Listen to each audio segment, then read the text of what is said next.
Okay, now let's go back to this story about two companies involved in the construction of the Beit Bridge Border Fence. They've been stripped of their profits. Soon after the fence was erected, it began falling apart, prompting the Special Investigating Unit to probe the awarding of the multi-million rand contracts.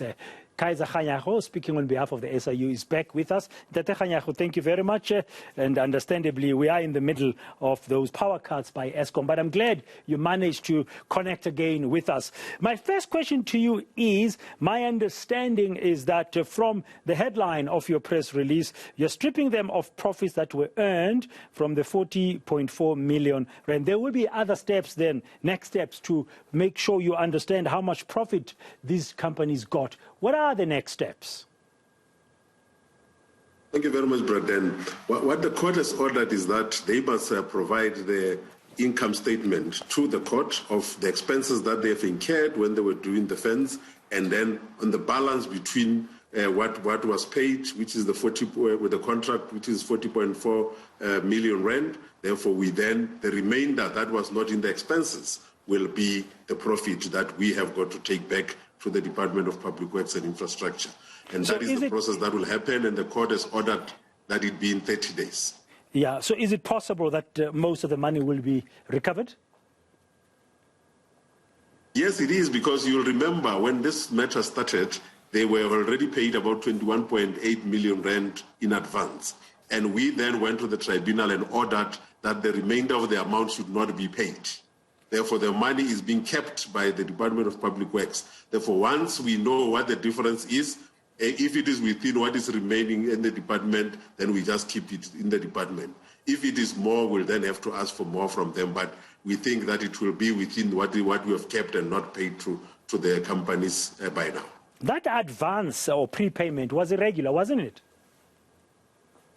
Yes, we have definitely indicated in our investigation that they were not allowed to be given an advance of 21.8 million, because that amount was basically more than half what they were supposed to be paid, which was very odd.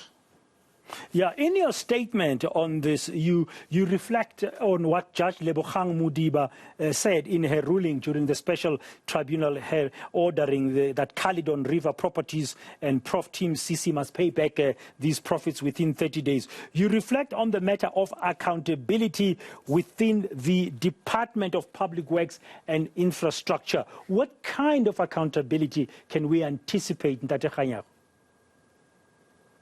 No, we really appreciate the fact that the judge has put that in the judgment, the fact that the people who did this transaction must be held accountable.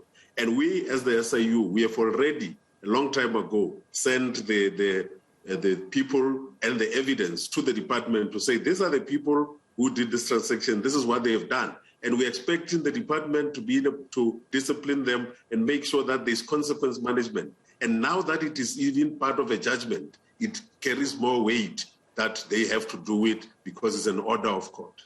So the DPWI is going to have to institute some disciplinary processes, one would imagine.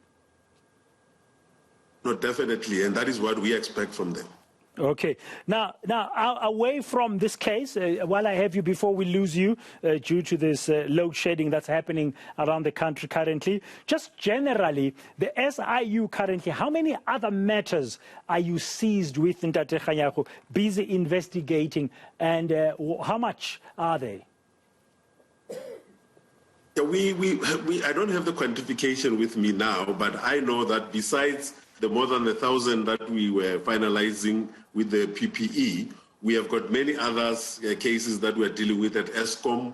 We've got many other cases we're dealing with in PRASA. We've got SABC, where we have got matters that are before us.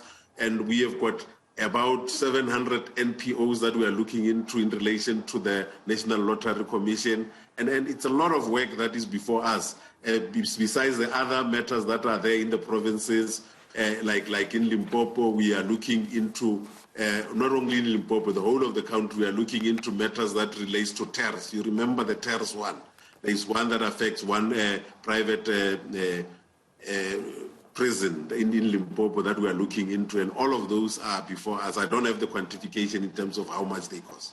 Yeah, and finally, Dr. Kganyago, I mean, you are the SIU. I know the NPA has its mandate. You've got your mandate, but there has been calls for you to collaborate closer and work and make sure that where there is justification, there should be criminal prosecution. In this matter of the Beit Bridge border, should we anticipate any such criminal proceedings?